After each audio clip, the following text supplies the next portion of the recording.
जेब्लाहालागै हाग्रामा महिलारिया बिपिएफनि leader हिसाबै थागोन मुरब्बी हिसाबै थागोन अब्लाहालागै इउपिपिएल आरो बिपिएफनि गेजेराव गोरोबलायनाय खुनुदिन फैनाय नङा आरो ज' खामानि मावनो हानाय परिबेक फैनाय नङा जे नेसनेल पार्टिफ्रा अरायबो रिजनेल पार्टिखौ फोजोबस्रांनो नाजायो आरो बे नाजानाया बिजेपिआबो थाखागोन बिथांमोना कार्बि आंलंआव रिजनेल पार्टिखौ फोजोबस्रांबाय दिमा हासावबो फोजोबस्रांबाय बेवहाय बिनि बेरेखायै जों बेसेबांखिनि स्टेन्ड होनो हायो ओरैनो राजनितिक हान्जाफोरनि थांखियानो जाबाय सरकार दानाय दा बिजेपिआ राजनितिक पार्टि हिसाबै सरकार दानो लुगैनायाथ' थाखागोन खिन्थु लुगैबानो नाजाबानोथ' साक्सेस जाया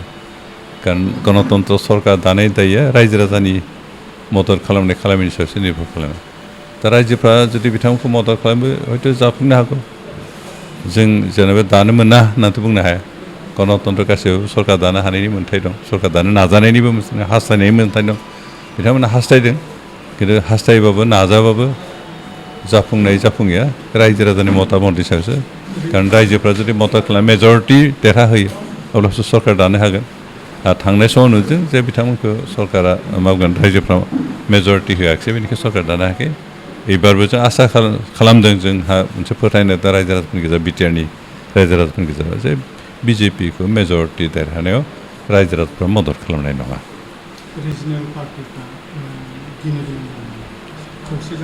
ओरैनो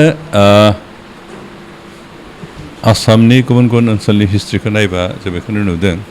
जे नेसनेल पार्टिफ्रा अरायबो रिजनेल पार्टिखौ फोजोबस्रांनो नाजायो आरो बे नाजानाया बिजेपिआबो थाखागोन बिथांमोना कार्बि आंलंआव रिजनेल पार्टिखौ फोजोबस्रांबाय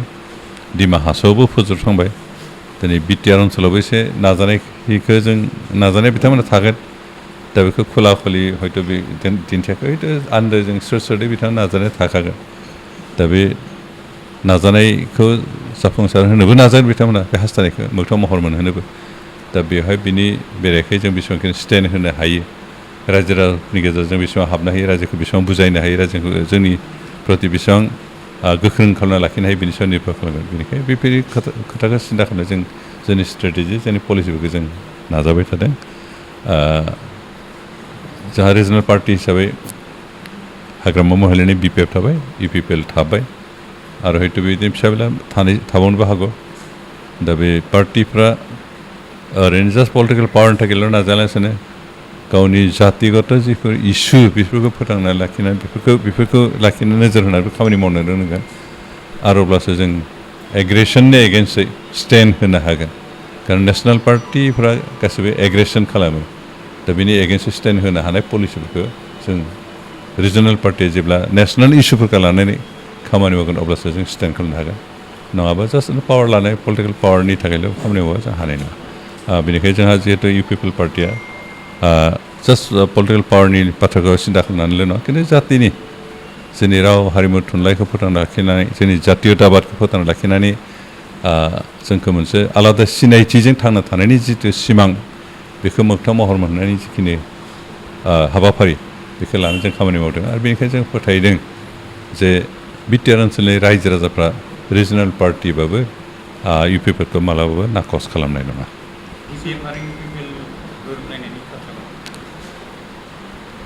बिपिएफ आरो इउपिपिएलनि गेजेराव गोरोबलायनायनि बाथ्राया जाबाय बे मोननै दोलोनि दैदेनगिरिफोरनि एराधारा जिथु मन'भाब मोननै राजखान्थि हान्जाया गोरोबलायनाय खामानि मावनांगौबा बे राजखान्थिनि हान्जानि जिथु निति आरो आदर बेथ' एसे फाराग थाखायो खिन्थु फाराग थाब्लाबो बबेखौबा गारनानै बबेखौबा नाजावनाय बे मोनसे मेन्टेलिटिया दैदेनगिरिफोरा थानांगोन आरो बेबायदि थायोबासो जों बे रिजनेल पार्टियानो जा नेसनेल पार्टियानो जा पार्टिफोरनि गेजेराव गोरोबलायनाय खामानि मावनो हायो दा जों नुदों जा बेखे बिपिएफ आरो